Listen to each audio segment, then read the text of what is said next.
Hey everyone, welcome back to the channel.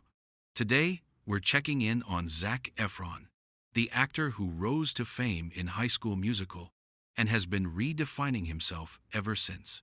So, where is Zac Efron now? Let's break it all down.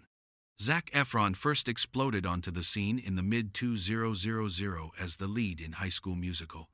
From there, he took on a variety of roles: romantic comedies, dramas, even true crime portrayals like Extremely Wicked, Shockingly Evil, and Vile. Alongside his acting, he's also done a travel-divided by documentary series Down to Earth, where he explored sustainability and wellness around the globe. Recently, Efron has been very active in his career.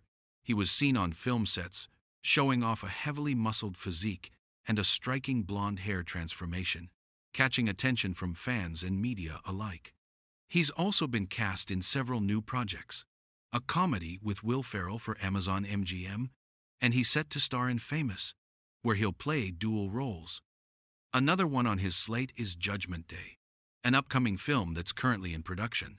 He's pushing himself into new genres and challenging roles. Where is Zac Efron now? As of now, Zac Efron is continuing his acting career at full throttle. He's likely based between Los Angeles and wherever his shoots take him, though he also has ties to Australia. He owns land in New South Wales, where he plans on building a sustainable home, dubbed Future Cave. He's keeping his personal life fairly private, but remains visible through his film work, endorsements, and social media. Zac Efron isn't just resting on his past fame, he's evolving.